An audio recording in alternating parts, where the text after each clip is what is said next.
Hello বন্ধুরা, আজ আমি নিয়ে চলে এসেছি একটি নতুন রেসিপি।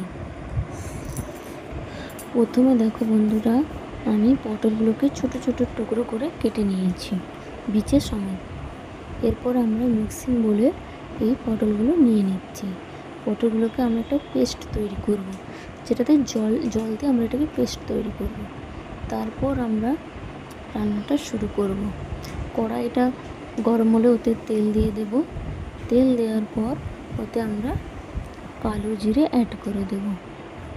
কালো জিরে অ্যাড করার পর আমরা এতে ওর উপরে পেঁয়াজ কুচি দিয়ে দেব।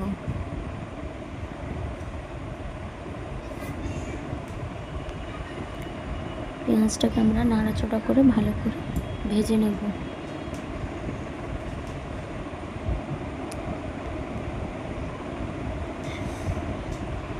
পেঁয়াজটা লাল লাল ভাজা হয়ে গেলে,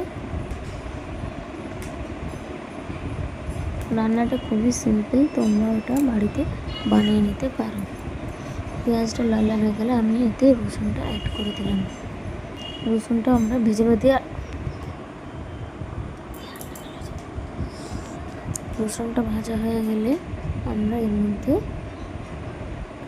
একটু শুকনো লঙ্কা অ্যাড করে নেব, শুকনো গুঁড়া লঙ্কা। তারপর আমরা এটাকে ভালো করে ভেজে নেব। নিয়ে এর উপরে পটলের যে পেস্ট সেটা আমরা ঢেলে দেব। দেখো বন্ধুরা আমি কেমন বেটেছি। তারপর আমরা এটা অনবরত নাড়তে থাকবো। এই যে এখন গ্রিন কালারটা রয়েছে পটলের, ওটা কিন্তু শেষ পর্যন্ত আর গ্রিন থাকবে না। তখন আমাদের বুঝে নিতে হবে যে রান্নাটা আমাদের জন্য রেডি হয়ে গেছে খাওয়ার জন্য। এরপর আমরা হলুদ অ্যাড করে নিয়েছি। হলুদটাকে এরপর মিশিয়ে নেব। এরপর আমরা এতে পরিমাণ মতো নুন অ্যাড করব। নুন অ্যাড করে আমরা অনবরত এটাকে নেড়ে যাব, যাতে এর পটলের যে সবুজ গন্ধটা ওটা চলে যায় এবং জিনিসটা এতে টেস্টি হয়। বারবার আমরা নাড়াচাড়া করব। বন্ধুরা, আমার এই রেসিপিটি যদি তোমাদের পছন্দ হয়ে থাকে তাহলে প্লিজ আমাকে সাবস্ক্রাইব করো এবং লাইক কমেন্ট শেয়ার করো। যদি আমার চ্যানেলে নতুন নতুন ভিডিও পেতে চাও তাহলে প্লিজ সাবস্ক্রাইব করো। আমরা এটা এবার অনবরত নাড়তে থাকব। এরপর আমরা পরিমাণ মতো চিনি দিয়ে দিলাম। যে যেমন পরিমাণে মিষ্টি খাও সেইভাবে চিনিটা অ্যাড করো।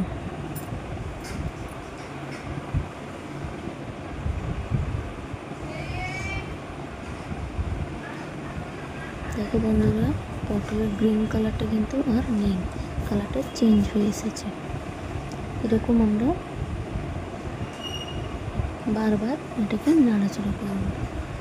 নাড়াচাড়া করে এর কালারটা চেঞ্জ হতে যাচ্ছে।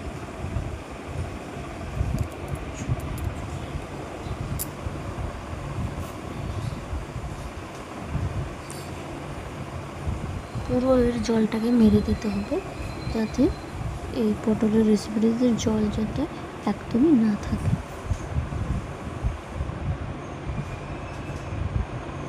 এটা কিন্তু খুব একটা টেস্টি রেসিপি, যেটা এই শুধুমাত্র এই পদ্ধতিতেই আমরা এক থালা ভাত খেয়ে নিতে পারি।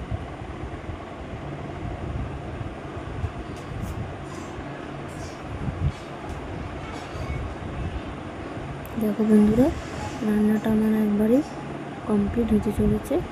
একদম পটলটা কোথায় গিয়ে দাঁড়িয়েছে। বাই বন্ধুরা, সবাই ভালো থেকো আর সাবস্ক্রাইব করো।